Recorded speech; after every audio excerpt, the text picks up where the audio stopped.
Hello again, and welcome to a new mini-series by me, your kind and humble DM, Mr. Ralph. This mini-series is going to be to help you create better characters. For some of you, this is your first entree into the world of Dungeons & Dragons, and those are the persons that this video is directed toward. Those of you who have played before and have written up hundreds of characters, this ain't for you. Move on. For those of you who have not, let's get started. So, what am I going to need to create a character? If this is your first time, I suggest having a player's handbook for the version in which you will be playing. What do you mean, version? Isn't there it's just Dungeons & Dragons? No. There are many different versions of Dungeons & Dragons. There's Advanced Dungeons & Dragons, there's 3.0, there's 3.5, there's 4th edition, there's Next, there's 5th edition, not to mention a myriad of house rules for each edition. Well, we're going to go with D&D Next, or D&D 5th edition. That version kind of encompasses all the previous editions into one. So it's really one of the best places to start learning the game. So what are you going to need? You're going to need the player's handbook. Wizards of the Coast might not like it, but it's available online for download free. You're also going to need a character sheet. Those you can actually get from Wizards of the Coast for free. In PDF format, completely editable, or if you prefer pen and paper, you can print them out. So we got a player handbook, and we have a character sheet. Well, what do we need now? Now we need dice.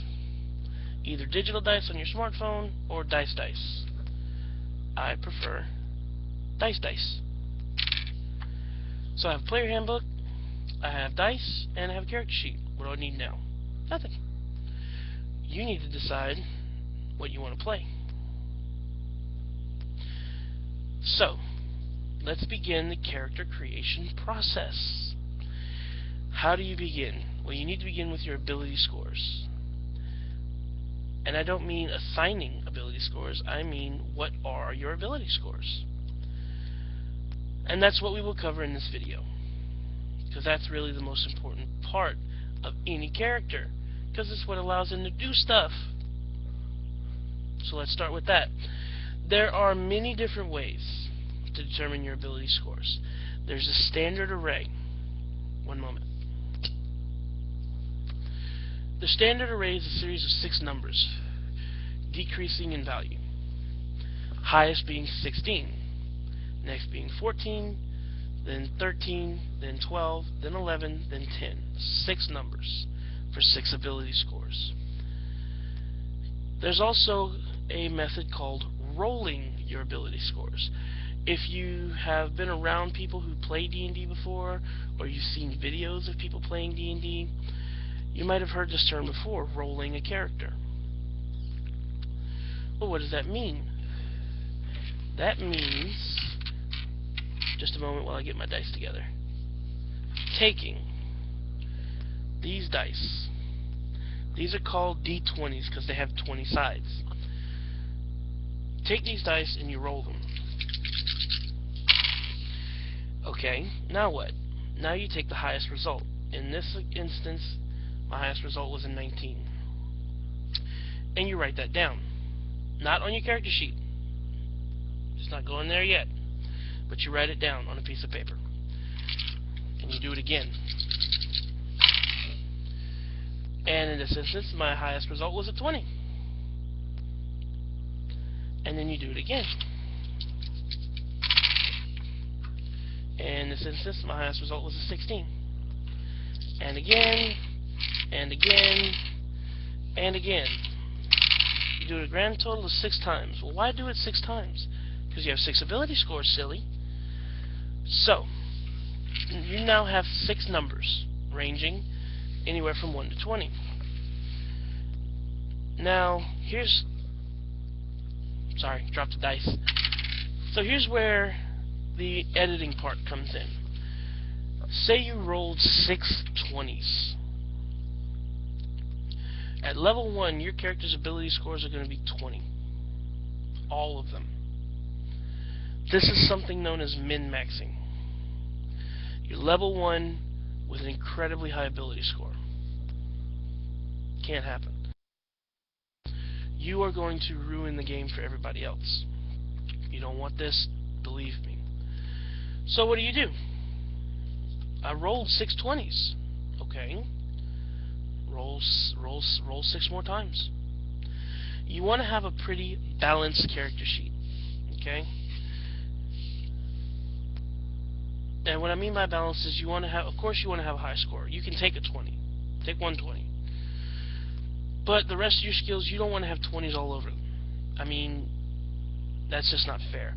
You want to have maybe a 20, maybe an 18, a 16, maybe a 15, a 12, an 11, a 10, maybe even a 9.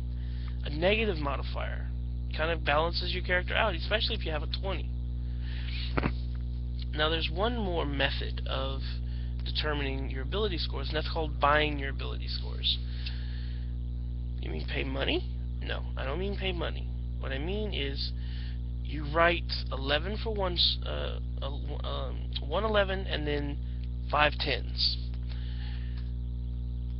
And you write these down, and then you spend up to 22 points to increase them. Now, each increase has a cost in points. For example, going from 10 to 11 costs 1 point, but going from 16 to 17 costs 3 points. That's right. This is kind of a favorited method for some. Personally, I prefer either rolling or using the standard array. If I'm creating a character for someone else, because it's their first time, and I'm walking them through it, we'll use a standard array, because rolling doesn't really turn out too well. Now, you have your ability scores. Now what do?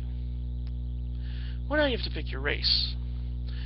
Your race is, well, it's your race. In Dungeons & Dragons, there are many different ones. You have tieflings, dwarves, elves, halflings, gnomes, orcs, half-orcs, half-elves, halflings. That's why you need the player's handbook, for an explanation of what each race is and what they get. Now, each race comes with ability score modifiers, or bonuses. For example, a dwarf gets a +2 to Constitution and Strength. So, you write that down on your character sheet. +2 to Con, +2 to Strength. Excellent. Now what? Well, now you pick your class. Your class is what you are. Fighter, cleric, wizard, elf. Fighter, cleric, wizard, barbarian. It's what you do, right? For example, a wizard is a spellcaster. Now, so go through each one in the player's handbook, see which one would fit you best. Good starting classes are fighters or wizards. And in D&D Next, I would especially, if this is your first time out, go with fighter. It's a very, very easy class. Very, very, very easy to run. Now you have your class. Now what do? Well, now it's time to assign your ability scores. Every class has a key ability. Say you went with a fighter. Their key ability is strength and constitution. Strength first, however. See, strength is how they make attacks and they damage their characters or the enemies.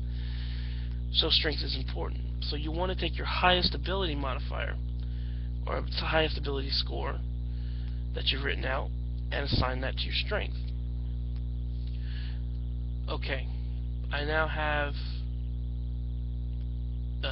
strength. What do I need to do next? Well, for a fighter it would be con. They're all listed out in the player's handbook, how important each one is, and ranked. Well, for a fighter that would be con, so you take your second highest and you assign that to constitution. Okay, what's next? Well, then you do your third highest, and your fourth highest, and your fifth highest, and your sixth highest, according to how the player handbook ranks it. Now, do you have to follow the player handbook? No. For your first time, I highly encourage it. You can assign your ability scores wherever you want. It doesn't have to follow the book. But if you give a -1 to strength for a fighter, you're never going to hit anything. So, we now have our ability scores, we have our race, we have our class. Well, what's next? Well, don't put the cart before the horse. That is what we will cover in this video.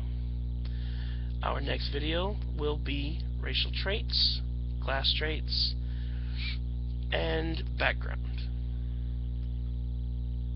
So, thank you for tuning in. Look forward to seeing you next week. Bye-bye.